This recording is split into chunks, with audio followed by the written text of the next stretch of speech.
নমস্কাৰ সকলোকে যতীন মিলি ফেচবুক পেজ আৰু ইউটিউব চেনেললৈ স্বাগতম জনাইছোঁ। আজি আমাৰ চেনেলৰ মজিয়াত আছে দুগৰাকী বিশেষ ব্যক্তি আৰু দুয়োগৰাকী ব্যক্তিয়ে মিচিং সমাজৰ কৃষ্টি সংস্কৃতি বৌদ্ধিক শৈক্ষিক সাংস্কৃতিক সকলো দিশতে অগ্ৰণীভাৱে জড়িত আৰু সেই দুয়োগৰাকী ব্যক্তিয়ে মিচিং সমাজক আগুৱাই নিয়াৰ ক্ষেত্ৰত যথেষ্ট ভূমিকা পালন কৰিছে। গতিকে মই পোনে পোনে দুয়োগৰাকী বিশেষ ব্যক্তিক চিনাকি কৰি দিব বিচাৰিছোঁ। আমাৰ মাজত আছে, মই জয়তে চিনাকি কৰি দিম কমিছন মিলি ডাঙৰীয়াক, আন্তঃৰাষ্ট্ৰীয় সেউজ গ্ৰাম বঁটা প্ৰাপক কমিছন মিলি ডাঙৰীয়াক। ইয়াৰ পিছতে চিনাকি কৰি দিব বিচাৰিছোঁ বিশিষ্ট শিক্ষক, সমাজসেৱক, লগতে মিলি অপোনৰ সম্পাদক সন্মানীয় ভৰত মিলি ডাঙৰীয়াক। মই পোনে পোনে ভৰত মিলি ডাঙৰীয়াৰ কাষলৈ আহিছোঁ। সঁচাকৈ সুধাকন্ত ডক্টৰ ভূপেন হাজৰিকাই আজিৰ পৰা বহু বছৰ আগতেই কৈ গৈছিল যে মিচিং জাতিৰ যথেষ্ট সম্ভ্ৰম আছে, মিচিঙৰ নিজাকৈ এটা ভাষা আছে, মিচিঙৰ বয়ন শিল্প আছে, মিচিঙৰ নিজাকৈ এটা নৃত্য আছে, গুমৰাগ নৃত্য বা পাকচং চমান। তাৰ মাজতো যেন আমাৰ মিচিংসকল ইমানখিনি সম্ভ্ৰম থকাৰ পিছতো, আমি কৃষ্টি সংস্কৃতিৰে সম্ভ্ৰান্ত হোৱাৰ পিছতো ক'ৰবাত যেন আমি যেন ৰৈ গৈছোঁ, আমি যেন পিছুৱাই গৈছোঁ, তেনেকুৱা অনুভৱ বাৰে বাৰে হয়। কিয় তেনেকুৱা অনুভৱ আমাৰ মনলৈ আহে, আপুনি কি ক'ব বিচাৰিব? চেন্স অফ বিলংগিংনেছটো আৰু নিজক চিনাকি পৰিচয় দিবৰ কাৰণে যিখিনি প্ৰাথমিক পৰ্যায়ৰ চিন্তা চৰ্চা আৰু গাঁথনিখিনি আমি ভাবিব লাগে, সেইখিনি সকলোৱে বুজি উঠা নাই, গঢ়ি উঠা নাই। আমাৰ মাজত থকা যিখিনি সম্পদ বা যিখিনি প্ৰাচুৰ্যতা, সেইখিনি নিজেই উপলব্ধ হোৱা নাই। যেতিয়া এইখিনি উপলব্ধ হ'ব বা যেতিয়া চেন্স অফ বিলংগিংনেছটো আহিব, যেতিয়া আমাৰ নিজৰ পৰিচয় দিবৰ কাৰণে নিজে প্ৰিপেয়াৰ্ড হ'ব, তেতিয়া কিন্তু একো অভাৱেই অনুভৱ নকৰিব। সেই অভাৱৰ কাৰণেই আমি পিছ পৰি আছোঁ। সঁচাকৈ আমাৰ সকলো আছে কিন্তু সকলো নাই। আমাৰ মানসিকতাৰ পৰিৱৰ্তন হ'ব লাগিব, আমাৰ চিন্তাবোৰ বিজ্ঞান মনস্ক হ'ব লাগিব, আমি বিজ্ঞান মানসিকতাৰে আগবাঢ়িব লাগিব। তেতিয়াহে আমি যি ধৰণে চিন্তা কৰিছোঁ সেই চিন্তাই কৰ্ষণ লাভ কৰিব আৰু আমাৰ মিচিং জাতি সমৃদ্ধময় হ'ব, সেউজময় হ'ব। আকৌ আপোনাক সুধিব বিচাৰিম, আপুনি মিচিঙৰ ছয় অপোনৰ লগতো অলপ আগতে আপুনি উল্লেখ কৰিছে যে আপুনি গোটেই যৌৱনকালটো দিলে, তাৰপিছতে মিলি অপোনৰ নেতৃত্বত আছে, আপুনি সন্মানীয় সম্পাদকৰ পদত অধিষ্ঠিত হৈ আছে আৰু সম্পাদকীয় পদত অলংকৃত হৈ আপুনি শদিয়াৰ পৰা ভৰিলৈ যিমান আমাৰ মিলি মানে বংশৰ বৃক্ষ আছে বা মিলি বংশৰ বিষয়ে যিখিনি আমাৰ জানিবলগীয়া আছে, গোটেইখিনি কাম আপুনি সুচাৰুৰূপে সম্পন্ন কৰি আছে। গতিকে এই যাত্ৰাত আপুনি কিদৰে আগবাঢ়িছে?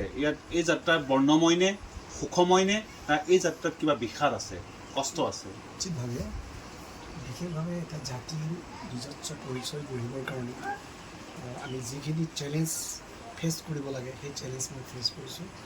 আজি 15টা বছৰ মই টাকামিলি আপিল কাবাৰ অল মিলিটেৰিয়ান ছ'চাইটি বা অসমৰ মিলিগোত্ৰ সন্মিলন, ইয়াৰ সাধাৰণ সম্পাদক পদত প্ৰতিষ্ঠিত হৈ আছোঁ দীৰ্ঘ সময়কাল। ইয়াতে আমাৰ যিখিনি চেলেঞ্জ আছে, প্ৰথমটো হ'ল আমাৰ মাজত থকা চেন্স অফ বিলংগিংনেছ, যাক যেনেকৈ আমি সম্বোধন কৰিব লাগে। আমাৰ মাজত থকা পিয়'ৰ ৰিলেশ্যনশ্বিপ, ভাতৃ ভগ্নী বা পিতৃ মাতৃ যি ৰিলেশ্যনতে সম্বোধন কৰি মাতিব লাগে, সেইটো এটা ডাঙৰ কথা। আৰু দ্বিতীয়তে আমাৰ অৰিজিন ৰুট, মানে যিটোক আমি শিপা বুলি কওঁ, মিলি বংশৰ উৎপত্তিস্থল বা কোন পুৰুষৰ পৰা আৰম্ভ হৈ এতিয়ালৈকে কিমান পুৰুষ গৈছে, মাইগ্ৰেশ্যনৰ সময়টো কিমান কাল ধৰা হৈছে, যদি 10th চেঞ্চুৰীৰ পৰা আহিছে এতিয়ালৈকে কিমান হ'ল, 2025-26 বছৰ হ'ল, এতিয়ালৈকে কিমান জেনেৰেশ্যন হ'ব, সেই জেনেৰেশ্যনখিনিৰ নামবিলাক ৰেকৰ্ডিং বা উদ্ধাৰ হৈছে নেকি, কিমান পুৰুষ ক'ত কিমান পুৰুষলৈকে উদ্ধাৰ কৰিব পাৰিছে, কোন উপবংশাৱলীসকলে উদ্ধাৰ কৰিব পাৰিছে নিজস্ব বংশলৈকে, এই ফেমিলিটিটো উদ্ধাৰ কৰাটো এটা ডাঙৰ চেলেঞ্জ। তেতিয়া আমি কাক কেনেকৈ সম্বোধন কৰিব লাগে সেইখিনি আহিব।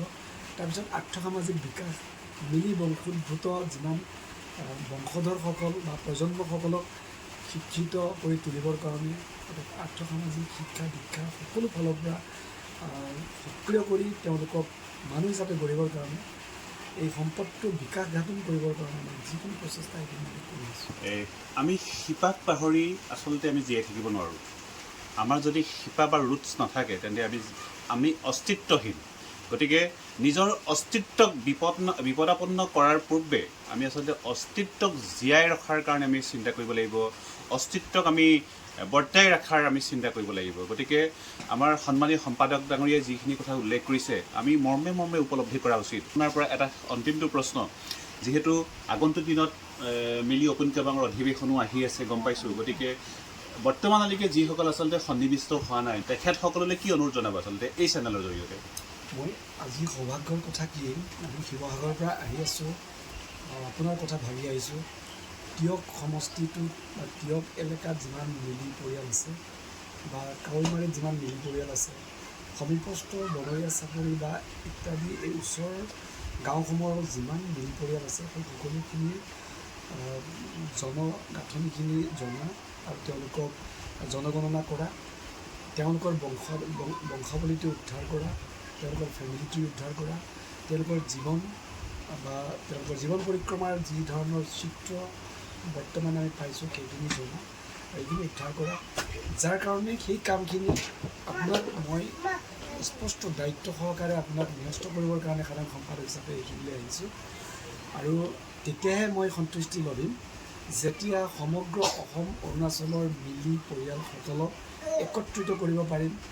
আৰু কিমান পৰিয়াল আছে, আৰ্থসামাজিক বিকাশৰ কাৰণে আমি যিখিনি সামাজিক ক্ষেত্ৰত আমি চিন্তা চৰ্চা কৰি প্ৰস্তাৱ সিদ্ধান্ত কৰি আমি কাম কৰি আছোঁ, এইখিনি চিন্তাধাৰা যাতে সকলোৱে গ্ৰহণ কৰিব পাৰে আৰু মিলি বংশটোক মিচিং সমাজৰ একেবাৰে জাকত জিলিকা বংশ হিচাপে প্ৰতিষ্ঠা কৰিব পাৰোঁ নেকি, আৰু মিলি বংশৰ পূৰ্বপুৰুষ উপৰিপুৰুষৰ যি ৰুট বা শিপা এইখিনি উদ্ধাৰ কৰি এই ইতিহাসটো আমি বানেকেবাং মিচিং অসম কেবাং জমা দি আমাৰ কৃতিত্ব কেতিয়া অৰ্জন কৰিব পাৰিম সেই সময়টো মই এই ক্ষণটো গণি আছোঁ। যেতিয়া সম্পূৰ্ণ আমি এইখিনি কৰিব পাৰোঁ তেতিয়া আমি সন্তুষ্টি কৰিব পাৰিম।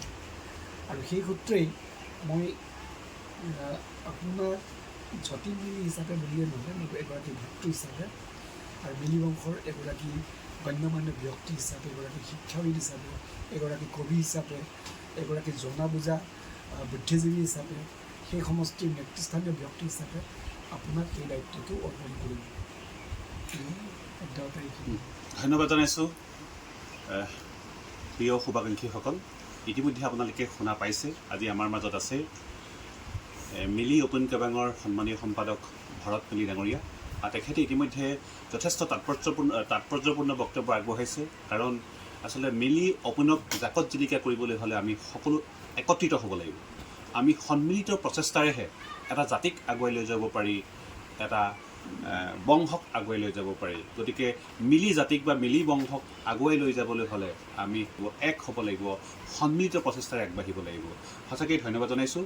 আৰু আপোনাৰ নেতৃত্বত আপুনি যি ধৰণে এটা সপোন ৰচনা কৰিছে, এই সপোন আগন্তুক দিনত সাকাৰ ৰূপ পাওক, সকলোৰে সন্মিলিত প্ৰচেষ্টাত আমি তাৰেই কামনা কৰিছোঁ। পুনৰবাৰ আপোনাৰ সুস্বাস্থ্য কামনা কৰিছোঁ, দীৰ্ঘায়ু কামনা কৰিছোঁ। আৰু এই যাত্ৰা অব্যাহত থাকক আৰু মিলি বংশ পৰিয়ালৰ বিশালতা কামনা কৰিলোঁ।